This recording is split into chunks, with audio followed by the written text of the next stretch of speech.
Hello guys, അപ്പോൾ രാവിലേക്ക് എണീറ്റ് എളുപ്പപ്പണിയൊക്കെ ചെയ്ത് പണി തീർക്കുന്ന ആൾക്കാരാണോ നിങ്ങളൊക്കെ? എങ്ങനെയാണ് കാറ്റഗറിപ്പെട്ടാണ്.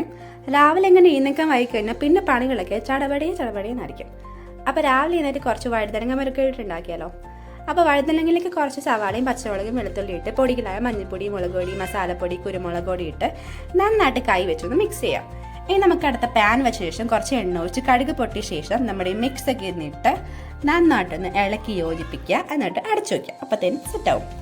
ഇനി നമുക്ക് രാത്രി ഇന്നലെ കുറച്ച് മന്തി മേടിച്ചിട്ടുണ്ടായിരുന്നു. അപ്പോൾ ബ്രേക്ക്ഫാസ്റ്റ് ആയിട്ട് നമുക്കിന്ന് മന്തിയാണ്. അപ്പോൾ നമുക്ക് മന്തി ഒന്ന് ആവിയേറ്റാൻ വെക്കാം. ഈ സമയം കൊണ്ട് നമുക്ക് നമ്മുടെ ഉരുളക്കിഴങ്ങ് റെഡിയാക്കാം. ഉരുളക്കിഴങ്ങിനെ കുറച്ച് സവാളയും പച്ചമുളകും വെളുത്തുള്ളിയും കുറച്ച് മഞ്ഞൾപ്പൊടി, മുളക് പൊടി, മസാലപ്പൊടി ഇട്ട് കുറച്ച് വെള്ളം ഒഴിച്ച് ഒരു 3 വിസിൽ കേൾപ്പിച്ചെടുത്താൽ അരമണിക്കൂറിനുള്ളിൽ ഈ 2 കറിയും റെഡിയാവും കേട്ടോ.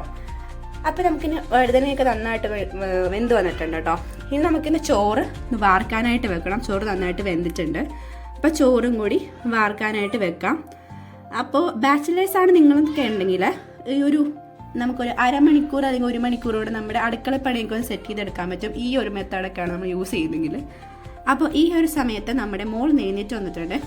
ഒരു 8 മണിക്ക് എഴുന്നേറ്റ് വരുന്നവൾ ഇന്നൊരു 6:30 പണി മുടക്കാനായിട്ട് എഴുന്നേറ്റ് വന്നിട്ടുണ്ട് കേട്ടോ. അപ്പോൾ അവളെ ഇന്ന് ഇടയ്ക്ക് കളിപ്പിച്ച് സുഖിപ്പിച്ച് ഇരുത്തിയിട്ട് വേണം ബാക്കി പണിയൊക്കെ എടുക്കാനായിട്ട്. ഇനി അടുത്ത പരിപാടി എന്ന് പറയുന്നത് ഏട്ടനെ ചോറ് പാത്രമൊക്കെ ഒന്ന് കഴുകി ചോറൊക്കെ കെട്ടി വെക്കണം. അപ്പോൾ ഞാൻ ഈ സമയം കൊണ്ട് ചോറ് മാത്രമൊക്കെ കഴുകി ചോറൊക്കെ എടുത്ത് വെച്ചു, കറികളൊക്കെ എടുത്ത് വെച്ചിട്ടുണ്ട്. ഇനി ഉരുളക്കിഴങ്ങറിയിലൊക്കെ നമുക്ക് താളിപ്പും കൂടി ആഡ് ചെയ്യാനുണ്ട്. അപ്പോൾ താളിപ്പിനായിട്ട് കുറച്ച് നമ്മുടെ സവാളയും നമ്മുടെ കടുകൊക്കെ ഇട്ട് ഒന്ന് മൂപ്പിച്ച ശേഷം നമ്മുടെ കറിയിലിട്ട് ഇതെല്ലാം ഒഴിച്ച് ഒന്ന് മിക്സ് ചെയ്തെടുക്കുക. അപ്പോൾ കുക്കറിൽ വെക്കുമ്പോൾ നന്നായിട്ട് കുഴഞ്ഞ് നല്ല പരുവത്തിൽ നല്ല ടേസ്റ്റ് ആയിട്ട് ഇരിക്കും. അപ്പോൾ ചോറിനും ചപ്പാത്തിക്കൊക്കെ നമുക്ക് ഇതൊക്കെ മതിയാവും. അപ്പോൾ ഈ ഒരു സമയം ഇപ്പോൾ നമ്മുടെ ഏട്ടൻ പോവാറായിട്ടുണ്ട്. ഏകദേശം 8 മണിയൊക്കെ ആവാറായിട്ടുണ്ട്. അപ്പോൾ ഏട്ടൻ ഓൾക്ക് ഉമ്മയൊക്കെ കൊടുത്ത് അങ്ങോട്ട് പോകാനായിട്ട് ഇറങ്ങി. പിന്നെ ഓളുടെ ഒരു കരച്ചിലൊക്കെ ആയിരിക്കും ഈ സമയത്ത്.